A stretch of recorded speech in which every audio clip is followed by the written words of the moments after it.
Genre: Biography. Looking Up to Ellen Ochoa by Leanne B. Onish. Essential question: why are goals important? Read about Ellen Ochoa. Find out how she reaches her goals. Can you imagine what it would be like to look through the window of a spaceship into space? Ellen Ochoa can. As the first female Hispanic astronaut, Ellen knows exactly what that would be like. Her job has taken her into space 4 times, and now that she's back, she leads the National Science Board, which advises the government. Her hard work and determination make her someone to look up to. Reaching for the stars. Ellen Ochoa was born in California in 1958, the same year the space program began. Back then, only men became astronauts. Women were not allowed even to apply for the job. But in 1978, things changed.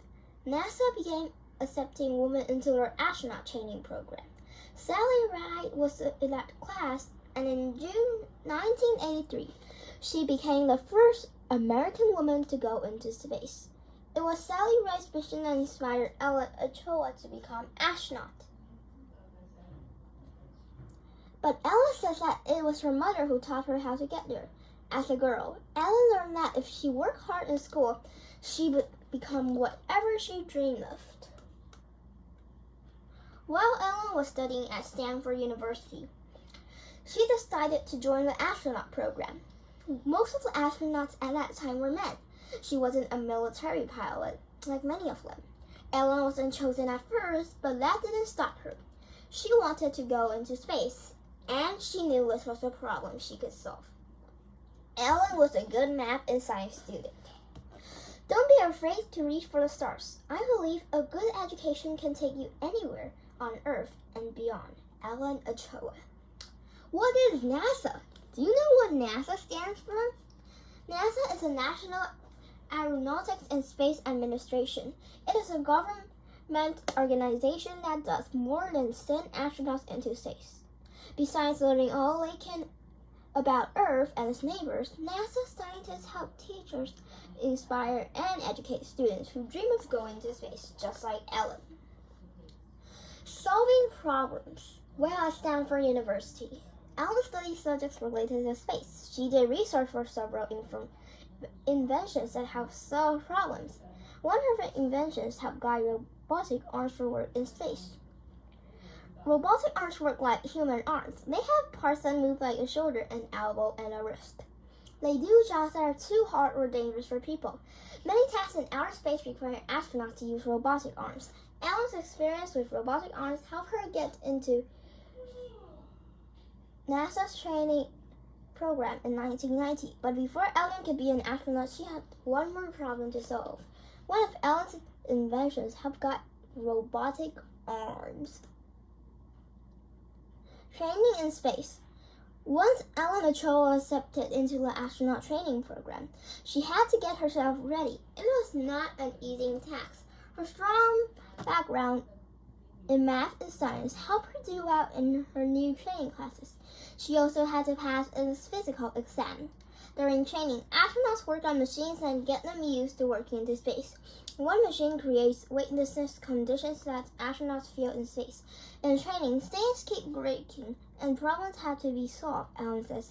I was in training for 3 years before my first mission. Ellen says weightlessness feels like swimming or scuba diving. Space work is teamwork. An astronaut must be both a team player and a leader as well, Ellen says. She tells students, you should get involved in activities where you work closely with other people. Working closely with others is an essential part of being an astronaut and solving problems in space. First, there is a ground crew. They inspect and repair the shuttle before each mission. Next, mission control workers guide the astronauts through each moment of a mission and brief them on procedures. They are responsible for knowing how equipment is working. They communicate with astronauts to check on how they feel. During a spaceflight, the teamwork continues. Ellen and the astronauts work together to meet the goals of their mission. A spaceflight crew is like a sports team. The commander of the shuttle is the team captain.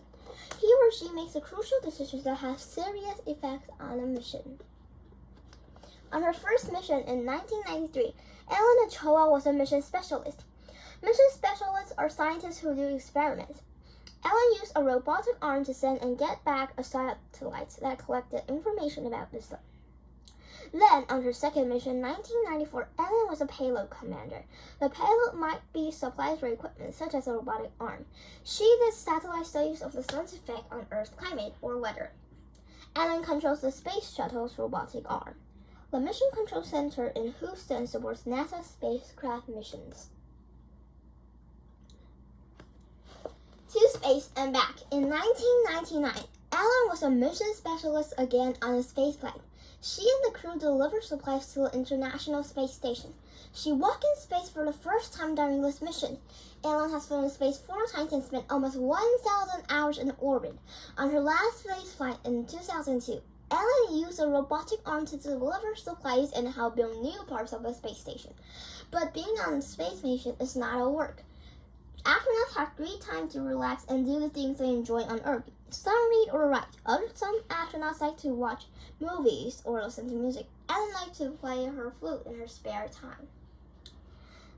Astronauts have to work closely together in tight spaces. Before becoming an astronaut, Ellen was studying to be a professional musician. An interview with Ellen Ochoa. What is NASA training like? In training, we prepare for anything that could happen on a space mission. Anything that could go wrong. Nothing has ever gone wrong on any of my missions, and our training helps us make sure that nothing will. For my last mission, we trained for 9 months before the actual flight. How do you sleep on the space shuttle? On my last mission, we slept in what can be best described as a sleeping bag with hooks. You would find a place to hook onto and float in. Ellen Ochoa trained hard to become an astronaut. What advice would you give a 3rd grader who wants to become an astronaut? The opportunities I had were the result of having a good educational background. Strive for excellence and take what you are learning in school right now seriously. Have a goal and try to break your goal into small steps. Woman who counted. Long before NASA began letting women become astronauts, 3 African American women who loved math made a big contribution to America's space program. Their story was told in a book and film, Hidden Figures. Dorothy Vaughan, Mary Jackson, and Katherine Johnson worked for the National Advisory Committee for Aeronautics, or NACA. NACA was what the United States space program was called before NASA. Dorothy joined NACA in 1943, Mary joined in 1951, and Katherine joined in 1953. All 3 women studied math. They were hired to use their math skills to plan flight paths and early rockets and satellites. Then, in 1958, when NASA was created, Dorothy, Mary, and Katherine continued to use math to help America's space program. They played a major role in NASA's success. Thanks to these women and other people like them, NASA has launched countless satellites into space, roamed the surface of Mars, and used telescopes to learn about distant galaxies. Like Ellen Ochoa, Dorothy, Mary, and Katherine worked hard to reach their goals. Dorothy Vaughan, Mary Jackson, Katherine Johnson used her math skills when she worked for NASA. Ellen Ochoa today. Every day, Ellen Ochoa used what she learned as an astronaut to help her be successful. In 2007, Ellen became the Deputy Director of the Johnson Space Center. Then, in 2013, she was promoted to be Director. In 2020, she became Head of the National Science Board. As a former Director of the Space Center, Ellen believes that teamwork is the key to keeping the space program moving. She says that her training and experiences as an astronaut help her do that. So whether Ellen is in a meeting, talking with students and teachers, or helping to shape the country's science and technology plans, she encourages teamwork. For Ellen, working together is that important. Ellen likes that every day she is reminded about what a special opportunity it was to be in space. She likes that there are 5 schools in the United States named after her, and she likes sharing the story of how she solved the problem of becoming an astronaut and got to go to space. Ellen Ochoa encourages girls to reach for stars at an annual event at the Johnson Space Center. Ellen says it takes diligence, determination, and teamwork to be an astronaut. It was an amazing experience being up in space. Ellen Ochoa. About the author. Leanne B. Onish is a writer and teacher with a goal. She wants to help kids learn in fun and exciting ways. She has taught students in preschool through 5th grade. She has worked as a writer and editor for children's television programs and educational publishing companies. She now writes children's books, magazines, games, and classroom materials.